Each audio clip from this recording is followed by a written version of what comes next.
សំធិទី12បងតអស់ទី12ទី12ដល់ណាត្រូវបញ្ញាប់ទៅទេហើយមើលវារៀន អូខេអត់រៀបលាបងគាត់មិនមែនចិននេះហើយគេថតពីណាពីណីខ្លះណាគេថតអញថតវិញចាក់ជុំមកបងនេះភ្លៀងអោយប៉អោយចៃសេរីសួស្ដីទៅសុំទោសមកបងទៅវិញដើម្បីបានញ៉ាំយើងត្រូវតែឈរចាំដល់គ្នា experience 1 2 3ទៅអត់ចេះកណត់ខ្ញុំចង់សួរបងឯងថាបើតែប៉ុណ្ណឹងឬក៏មានកន្លែងផ្សេងទៀតប៉ុណ្ណឹងបងអូសាឡបងខ្លាច់ដួលសុំទោសអត់ចង់ថាដួលមកភ្ញៀវអួយមនុស្សចាំច្រើននេះតែបងឯងសេរីទៅមុខបានហើយអូយអត់និយាយទៅចង់ញ៉ាំនំហ្នឹងគឺរៀងពិបាកខ្លាំងចាំមកទាំងភ្លៀងមកចង់ដើម្បីបានញ៉ាំនំគេល្បីឬថាអីម្ចាស់ប្រែបងចេននេះស៊ូជិះដល់ទូហើយកុំទូល្ងានេះដើម្បីបានញ៉ាំនំល្ងាតស៊ូភ្ជុះភ្លៀងអត់មើលមេរៀនទេបងនេះសំកាត់តិចឡូមៀបស៊ូអូមកភ្លក់នំដែរមែនបងចាមកភ្លក់នំមិនទៅភ្លក់បានខោបេតងបានមែនអត់តម្រង់ជួបងនេះទៅចောက်មិញមកអូអន់ចិត្ត1បាតសំធិទី12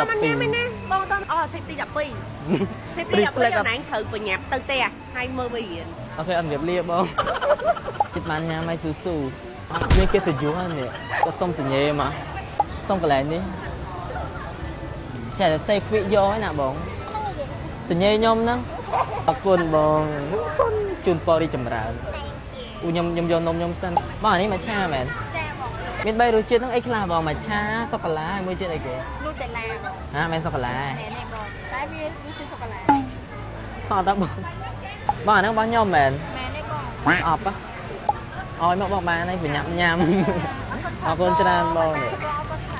បានហើយចាំចិត្ត3ម៉ោងបានហើយឥឡូវយើងបាននំអត់ធ្មត់ចាំ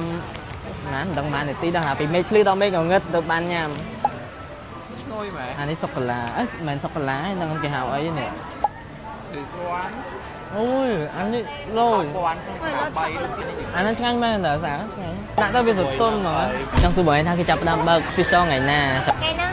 យើងបើកឲ្យទាំងអស់គ្នា free ហើយស្អែកហ្នឹងគឺយើងបើកលក់ធម្មតាចាប់ពីនិយាយទៅចាប់ពីគេហ្នឹងទៅចុះមិនប្រកាសអា free ហ្នឹងប្រកាសមួយអាទិត្យមុនទៅចង់ surprise ចឹងអ្នកខ្ញុំកុំភ្លេចមកលក់ស្អែកហ្នឹងគេលក់ធម្មតាកុំភ្លេចមកលក់នៅជីម៉ុងនៅរ៉ូឡែនអ្នកនេះថ្ងៃនេះសុំថែមបានអត់បងទៅក្រោយហាងធ្វើអីអូស្ទាយហ្នឹងអរគុណបងហើយបើសិនជាអ្នកគ្នាចង់ញ៉ាំតែខ្ជិលតិចអ្នកគ្នាអាចកំងតាមលេខ Telegram របស់ហាងនេះក៏បានដែរអ្នកគ្នាគេដាក់តាម Grab ចាំអ្នកគ្នាចេញសេវាខ្លួនឯងទៅបើសិនអ្នកគ្នាចង់ភ្លក់អ្នកគ្នាចង់ចង់ញ៉ាំអីអ្នកគ្នាអាចមករកញ៉ាំបាននៅជីម៉ុងនៅរ៉ូឡែនលក់វិលមុខអីអរគុណបាយបាយមិនមានតែប៉ុណ្្នឹង